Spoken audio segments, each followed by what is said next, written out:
घर का माहौल बच्चे की जिंदगी पर गहरा असर रखता है।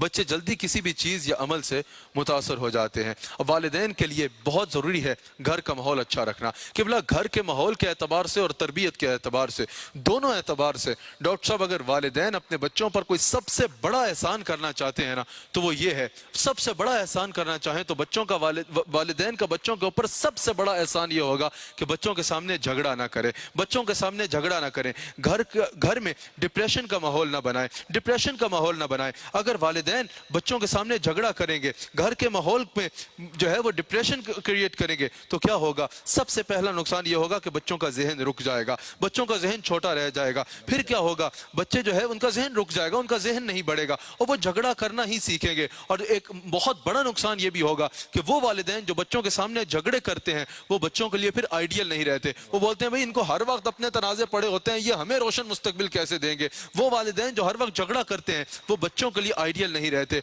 और बच्चे डिप्रेशन का शिकार हो जाते हैं। और अगर वालिदैन बीवी जो है वो शौहर के साथ मोहब्बत के रवैये से पेश आएगी बच्चों के सामने, और शौहर बीवी के साथ मोहब्बत का रवैया रखेगा बच्चों के सामने, बच्चों का जहन खुलेगा, उनका जहन खुलेगा, वालिदैन से ज्यादा करीब होंगे, घर उनके लिए अमन और सुकून का गहवारा बनेगा, वालिदैन उनके आइडियल बनेंगे। बहुत जरूरी है घर का माहौल अच्छा रखने के लिए ये चीज कि वालिदैन बच्चों के सामने घर का माहौल साफ और अच्छा रखें, साफ और अच्छा रखें। और इसमें एक और अहम तरीन चीज मैं अर्ज करना चाहूंगा डॉक्टर साहब, कि घर का माहौल जो होगा बच्चे उसी को अडॉप्ट करेंगे। बच्चे अपने घर का माहौल देखेंगे और उसी को अडॉप्ट करेंगे। आज वालिदैन बच्चों को हर बुरा काम बच्चों के सामने करते हैं, घर में हर बुरा काम बच्चों के सामने करते हैं और बच्चों से एक्सपेक्ट करते हैं कि ये बुरा काम नहीं करेंगे। ये तो डॉक्टर साहब दुनिया के किसी माशरे में मुमकिन नहीं है, दुनिया के किसी माशरे में ये मुमकिन नहीं है कि अगर मैं अपनी औलाद के सामने डॉक्टर साहब झूठ बोलूंगा ना, तो मेरी 1000 तकरीरें एक तरफ, मेरी औलाद मेरी तकरीरें नहीं देखेगी, मेरे अल्फाज से ज्यादा मेरा अमल देखेगी, मेरा अमल देखेगी। अगर मैं अपने बच्चों के सामने बोलूंगा कि झूठ नहीं बोलना,